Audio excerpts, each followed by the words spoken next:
Pemanfaatan air terproduksi.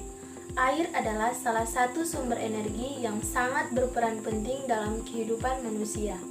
Air memiliki peran yang besar dalam kehidupan manusia, baik sebagai komponen utama untuk mengurangi dehidrasi pada tubuh, sebagai komponen utama untuk membersihkan tubuh, mineral untuk tumbuhan, dipakai untuk mencuci dan membersihkan, dan air juga bisa digunakan sebagai pembuatan batu es jika diperlukan. Air dalam pemanfaatannya pada kehidupan manusia memiliki peran yang cukup banyak. Air terproduksi memiliki potensi untuk dimanfaatkan dalam rangka memenuhi kebutuhan akan air. Air terproduksi dapat dimanfaatkan dalam bidang agrikultural atau agribisnis dan bidang industri. A. Pemanfaatan air terproduksi dalam bidang agrikultural atau agribisnis. Agribisnis adalah lingkup kegiatan ekonomi yang sangat strategis dan memiliki peran yang besar dan menentukan bagi perekonomian Indonesia. Bagi bidang ini, pengairan adalah hal yang sangat penting dan vital. Contohnya adalah sebagai sumber kehidupan bagi pertanian dan hewan-hewan ternak. Hal ini menunjukkan bahwa keberjalanan agribisnis sangat ditentukan oleh penyediaan air. Kekurangan air pada bidang ini akan merupakan perekonomian. Akibatnya, penyediaan air untuk agrikultural atau agribisnis dari pemanfaatan air terproduksi patut diberikan perhatian khusus bidang kebutuhan air yang semakin meningkat dan ketersediaan air yang semakin menurun. B. Pemanfaatan air terproduksi dalam bidang industri. Ada banyak sekali manfaat air dalam bidang industri. Bahkan air menjadi bahan utama yang dipakai dalam kelangsungan proses maupun aktivitas suatu industri. Contoh manfaat air dalam bidang industri adalah sebagai yang keempat, pencucian. Dalam pencucian, air dipakai untuk melarutkan pengotor-pengotor yang mungkin berada dalam bahan baku, produk antara maupun produk akhir. Contohnya adalah mencegah teracuninya katalitas yang digunakan dalam proses. Yang kedua, air pendingin. Air pendingin dalam industri berfungsi untuk menurunkan temperatur bahan baku, produk antara ataupun produk akhir agar proses dapat sesuai dengan yang diinginkan. Yang ketiga, steam.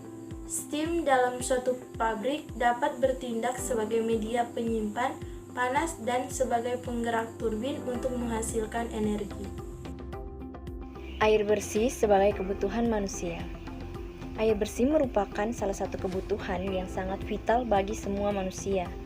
Dalam keseharian, air dimanfaatkan tidak hanya terbatas untuk keperluan rumah tangga, tetapi juga untuk fasilitas umum, sosial, dan ekonomi. Kebutuhan air bersih terus meningkat seiring dengan perkembangan populasi manusia.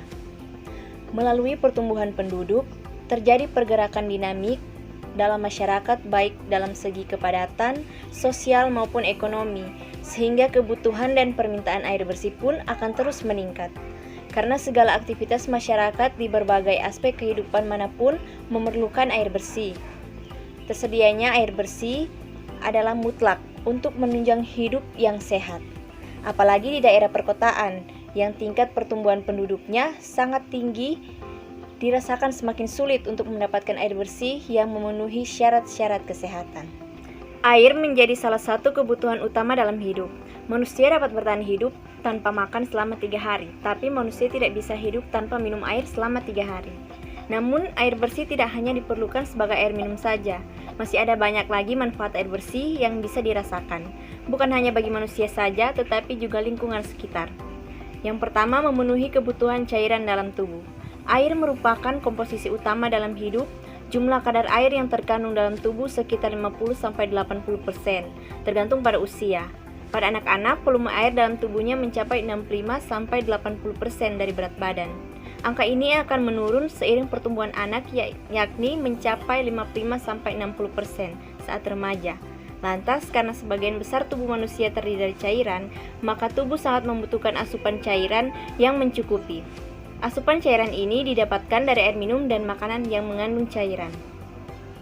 Dan yang kedua, untuk menjaga kesehatan dan kesegaran tubuh. Air dapat membantu untuk mengurangi panas berlebih pada tubuh. Ketika kekurangan cairan, tubuh akan terasa lemas dan tidak bugar. Kandungan mineral yang ada di dalamnya sangat baik untuk kesehatan. Yang ketiga, untuk membersihkan badan. Manfaat air bersih lainnya adalah untuk membersihkan badan dari kotoran. Masih banyak orang, terutama di daerah pinggiran, berpikir bahwa mandi menggunakan air sungai saja sudah cukup untuk membersihkan badan. Yang keempat, untuk membersihkan bahan makanan dan memasak. Selain membersihkan badan, air bersih juga bermanfaat untuk membersihkan bahan makanan dan untuk memasak. Bahan makanan yang bersih dapat menunjang kesehatan tubuh. Hal ini karena kotoran dan bakteri yang menempel di bahan makanan dan telah hilang saat dibersihkan menggunakan air bersih. Air bersih sebagai kebutuhan manusia. Yang kelima, untuk membantu pekerjaan sehari-hari. Air bersih juga bermanfaat untuk membantu pekerjaan sehari-hari, seperti pekerjaan rumah tangga. Air bersih bisa digunakan untuk mencuci pakaian dan perabotan rumah tangga. Dengan menggunakan air bersih, pakaian yang kotor bisa menjadi bersih, dan kotoran yang tadinya menempel di pakaian dan menjadi sumber penyakit bisa hilang, sehingga pakaian menjadi layak untuk dipakai. Keenam, menghemat pengeluaran. Adanya ketersediaan air bersih ternyata bisa menghemat pengeluaran sehari-hari. Seperti yang terjadi tahun 2017 kemarin. Di 13 kecamatan di Kabupaten Sukabumi mengalami kesulitan air bersih karena musim kemarau, sehingga para warga terpaksa membeli air bersih. Meskipun ada sumber air di dekat pemukiman warga, namun belum layak untuk dikonsumsi. Beberapa macam sumber air ditinjau dari asalnya. Sumber air merupakan komponen penting untuk penyediaan air bersih, karena tanpa sumber air, maka suatu sistem penyediaan air bersih tidak akan berfungsi. Berikut ini adalah 5 macam sumber air minum yang dapat digunakan. Pertama, air laut. Air ini sifatnya asin, karena mengandung garam NaCl. Kadar garam NaCl dalam air laut 3%. Dengan keadaan ini, maka air laut tidak memenuhi syarat untuk diminum. Kedua, air hujan. Cara menjadikan air hujan sebagai air minum, hendaknya jangan saat air hujan baru mulai turun, karena masih mengandung banyak kotoran. Air hujan juga mempunyai sifat agresif, terutama terhadap pipa-pipa penyalur maupun reservoir, sehingga hal ini akan mempercepat terjadinya korosi atau karatan.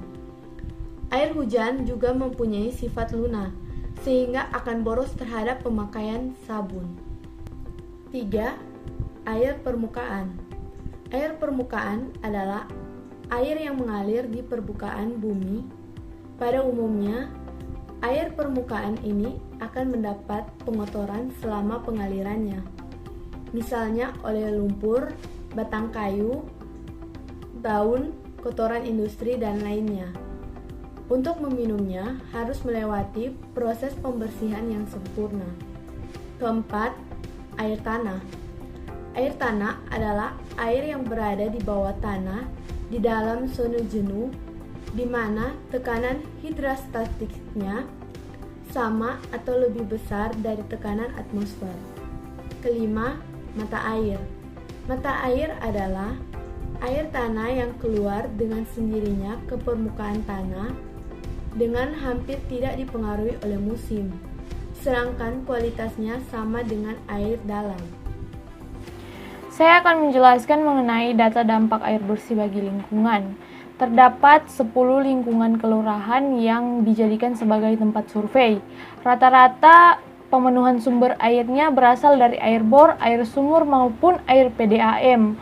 Penggunaan air di kelurahan setempat terdapat 8 kelurahan yang sudah terrealisasi dengan baik dan terdapat 2 kelurahan yang tidak terrealisasikan dengan baik. Yang belum terpenuhi mengenai sumber daya air bersihnya yaitu di Desa Kopiwangker, Kecamatan Languan Barat dan di Desa Languan Utara. Terdapat beberapa faktor yang mempengaruhi ketersediaan air bersih di suatu kelurahan. Yang pertama, untuk kelurahan yang rata-rata pemenuhan air bersihnya berasal dari sumur, pada saat hujan air akan berubah menjadi keruh, dan juga terjadi beberapa pemadaman di beberapa kelurahan tertentu sehingga untuk pemenuhan air bersih tidak dapat tercukupi dengan baik. Dan yang terakhir, dikarenakan terdapat padatnya pemukiman warga di beberapa kelurahan sehingga ketersediaan air bersih sangat kurang. Dan bisa dilihat dari tabel di samping hasil survei yang telah dilakukan di beberapa kelurahan, di 10 kelurahan mengenai sumber air, penggunaan air, dampak positif serta dampak negatifnya. Nah, berikut ini merupakan dokumentasi sumber mata air di lingkungan sekitar dari tiap anggota kelompok 2. Yang pertama yaitu sumber air dari sumur di Jalan Krida 18, Kecamatan Malalayang, Kota Manado. Kemudian yang kedua sumber air PAM di Jalan Krida 18, Kecamatan Malalayang, Kota Manado. Kemudian ada juga sumber air bor yang ada di Kecamatan Ranomuut, Kota Manado. Kemudian ada juga sumber air PAM dari pemerintah yang ada di Desa Kopi Winger, Lamongan Barat. Kemudian ada juga sumber air dari sumur, itu dari Desa Kopi Winger, Lamongan Barat. Kemudian ada juga sumber air bor yang ada di Kecamatan Tuminting, Kota Manado. Kemudian ada juga air bor dari Kakaskasan Tomohon. Kemudian ada juga sumber air pompa yang ada di Kecamatan Tikala Baru, Kota Manado. Manfaat air bagi alam. Pertama, untuk irigasi pertanian. Indonesia dikenal sebagai negara agraris karena sebagian besar penduduknya mempunyai mata pencaharian di bidang pertanian, perkebunan, atau bercocok tanam. Ketersediaan air tentu menjadi salah satu faktor suksesnya hasil panen petani. Petani menggunakan air sungai atau danau untuk irigasi. Jika air yang digunakan untuk irigasi merupakan air bersih, maka bermanfaat untuk menjaga kesuburan tanah serta mutu dan hasil produksi petani menjadi semakin baik. Tetapi jika air yang digunakan untuk irigasi merupakan air tercemar atau kotor, maka tanah yang dialiri air tercemar tersebut akan kehilangan kesuburannya. Jika hasil panen yang tercemar itu dikonsumsi dalam jangka waktu yang lama, maka akan dapat memicu penyakit yang tentunya sangat berbahaya bagi kesehatan manusia. Yang kedua adalah menjaga ekosistem lingkungan. Air bersih juga bisa dimanfaatkan untuk menjaga ekosistem lingkungan. Misalnya, air bersih dapat memelihara biota sungai dan digunakan sebagai budidaya perikanan. Ekosistem sungai yang terjaga dapat digunakan sebagai sarana rekreasi pendidikan dan pembelajaran. Dengan menjaga ekosistem lingkungan, maka air di sekitar kehidupan kita tidak akan mudah tercemar, sehingga air yang dipakai dan yang akan dikonsumsi tidak tercemar dan kotor serta aman untuk dikonsumsi dan digunakan. Sampah-sampah yang ada di sungai, di selokan maupun di jalanan sangatlah berpengaruh bagi kelestarian air yang akan dikonsumsi bagi makhluk hidup, sebab dapat mencemari kualitas air dan kebersihan air sebelumnya. Yang ketiga adalah penyuplai energi. Seperti halnya manusia, hewan juga memerlukan air untuk memenuhi kebutuhan cairan pada tubuhnya. Asupan cairan ini juga didapat dari air yang diminum dan masuk ke tubuh. Air bersih yang diminum oleh hewan dapat menjadi sumber energi. Begitu pula dengan pohon dan tumbuhan lainnya yang juga memerlukan air untuk tumbuh subur. Jika air yang digunakan oleh hewan itu merupakan air yang tercemar, maka akan berdampak bagi kesehatan hewan tersebut. Begitu pula tumbuhan menyerap air yang tercemar, maka akan berdampak pada kesuburan tanaman ataupun tumbuhan. Berikutnya yaitu pengaruh lingkungan yang dapat membuat masyarakat mendapatkan sumber air bersih. Yaitu yang pertama, tanah, di mana air tanah adalah air yang terdapat dalam lapisan tanah atau terletak di atas batuan kedap air di bawah lapisan tanah.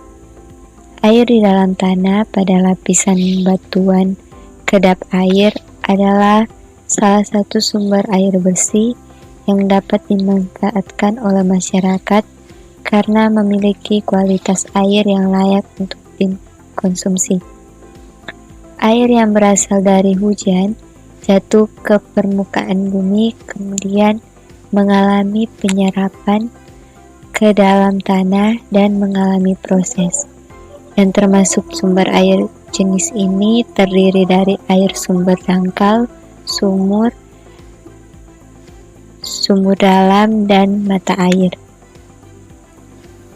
Air tanah dalam yang diambil secara berlebihan pada sebuah kawasan daerah tertentu dapat mengakibatkan turunnya permukaan tanah yang tentunya dapat berakibat fatal bagi kehidupan masyarakat.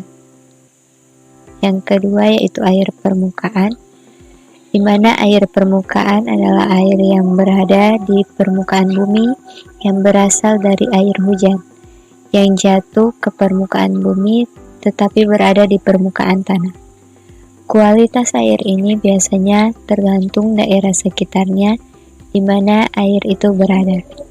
Air permukaan kurang baik untuk langsung dikonsumsi oleh manusia. Oleh karena itu, perlu adanya pengolahan berlebih dahulu sebelum dimanfaatkan. Air ini terdiri dari air sungai, telaga, danau, rawa, dan sebagainya. Dampak negatif yang ditimbulkan jika salah menggunakan air. Yang pertama, jika manusia tidak menghemat penggunaan air. Jika kita tidak mau menghemat air, maka pasokan air akan cepat habis, sehingga generasi masa depan tidak dapat menikmati dengan baik. Pemakaian air yang berlebihan dapat mengurangi jumlah air bersih dan mengancam kehidupan makhluk hidup bukan hanya manusia, tetapi juga hewan dan tumbuhan yang ada di bumi.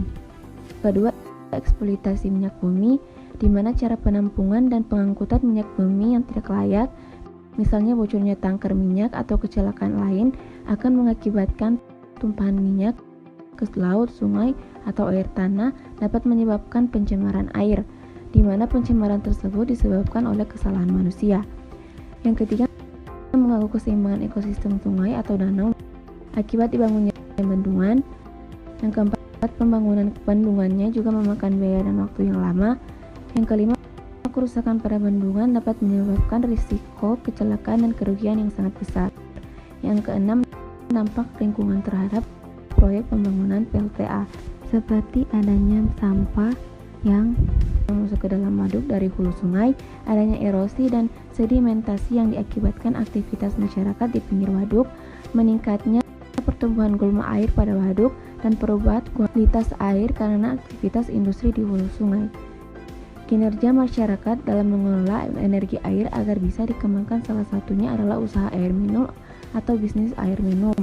Bisnis air minum adalah suatu usaha yang dijalankan oleh masyarakat sebagai pengelolaan sumber energi air dan dikembangkan menjadi air minum baik dalam bentuk air gelas, air dalam botol, serta air galon. Jika kapasitas ketersediaan air besar dalam hal ini dikelola dan dikembangkan oleh pemerintah setempat untuk pembuatan waduk atau bendungan yang bertujuan sebagai irigasi atau pengairan pada lahan sawah serta. Kita masuk dalam dampak bila kekurangan air bersih. Seperti yang kita ketahui bersama bahwa kekurangan air bersih itu dapat menyebabkan sejumlah penyakit yang berbahaya bagi kesehatan kita.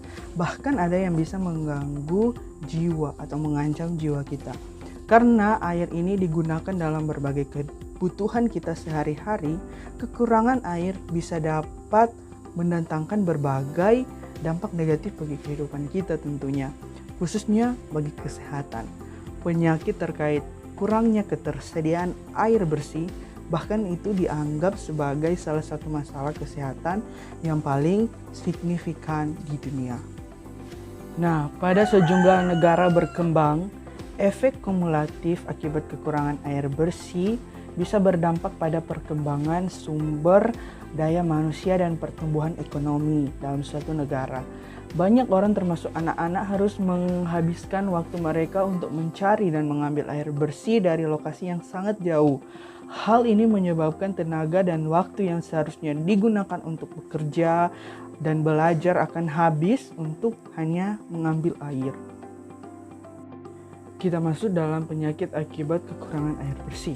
Di sini ada 4 contoh, yaitu yang pertama penyakit yang ditularkan lewat air, yang kedua penyakit karena kekurangan air untuk menjaga kebersihan diri, yang ketiga penyakit dari organisme yang hidup di dalam air, dan yang keempat yaitu penyakit dari vektor serangga yang berkembang biak di dalam air.